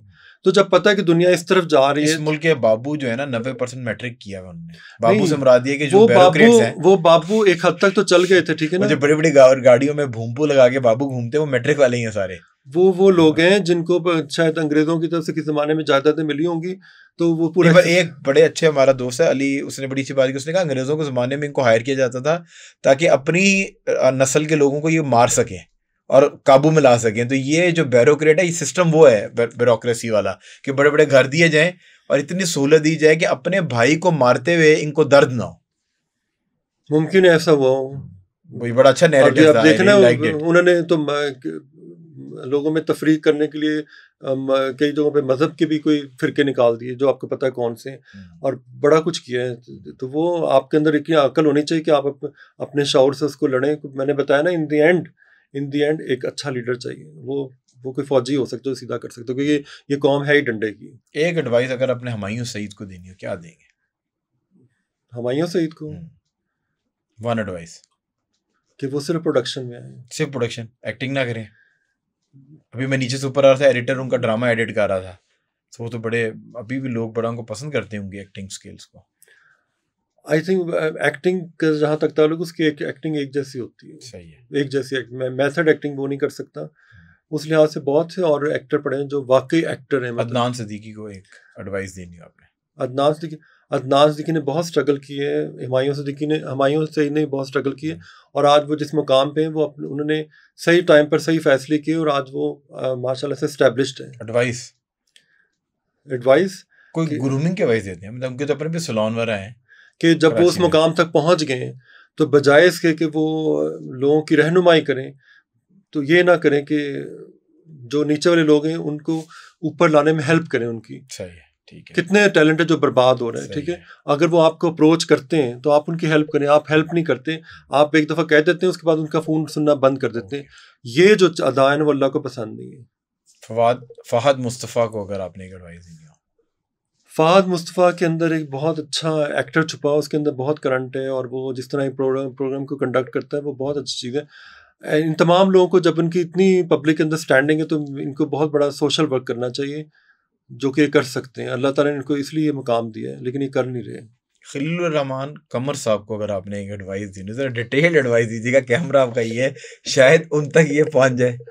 नहीं, आई थिंक मैं उनकी किसी भी चीज़ के मतलब कोई बात नहीं करूँगा, वो उनका ज़ाती फेल है, लेकिन वो एक बहुत बड़ा टैलेंट है, उसको प्रिजर्व होना चाहिए। मीरा को पीछे छोड़ के नहीं, बस हम डेली नई खबर बनाते हैं। उनके अगर इतना मसला है, सिर्फ उनके मुंह को ताला लगा दिया, तो उनके पास तुम लिखो, सिर्फ लिखो लिखो लिखो। आपकी एडवाइस ये है कि आप वो मीडिया इंटरव्यूज देना बंद कर दें। बिल्कुल देना, जो उनका काम है बस वो करें। मतलब लोग बातों से नहीं सुधरते, लोग आपसे इंस्पायर्ड हैं, आपके डायलॉग से इंस्पायर्ड है, सब कुछ है, क्यों अपनी उस इंस्पिरेशन को खराब कर रहे हैं? क्यों ऐसी बातें आप करते हैं कि मुझे वही होती है, मेरे पर नाजिल होता है, किसी की डायरेक्टर की औकात नहीं कि वो उसको चेंज कर दे एक लफ्ज को। मुझे नहीं पता, वो शायद बातें हैंगओवर में करते हो लेकिन लेकिन मैं उनको इसलिए रिस्पेक्ट देता हूँ कि वो कम से कम जो भी वो टैलेंट है, मुझे लगता है जितने भी आर्टिस्ट होते हैं, जो ट्रू मैनों में आर्टिस्ट होते हैं या जो लिखने वाले होते हैं, वो एक नशे से गुजर के वहां तक पहुंचते हैं, और वो एक अजियत का अमल होता है, और वो किस कर्ब से गुजरते हैं, वो ऐसी चीज़ें कर जाते हैं जो आम माशरे में को हजम नहीं होती, तो उनको पता ही नहीं चलता हम क्या कर रहे हैं, तो ब्लंट हो जाते हैं और फिर बोल जाते हैं, तो वो उनके अंदर एक बगावत होती है जो उनको समझ नहीं आ रही होती है। थैंक यू सो मच ख्वाब भाई फॉर ज्वाइनिंग अस टुडे, और आपसे हमेशा की तरह मिलके बहुत कुछ सीखने को मिला, एंड आई एम श्योर कि मेरे देखने वालों ने भी आज एक बड़ा डिफरेंट नैरेटिव लाइफ का उनको मिला होगा। Thank you so much for watching the programme. Feedback जो है अपना कमेंट सेक्शन में जाके ज़रूर दीजिए।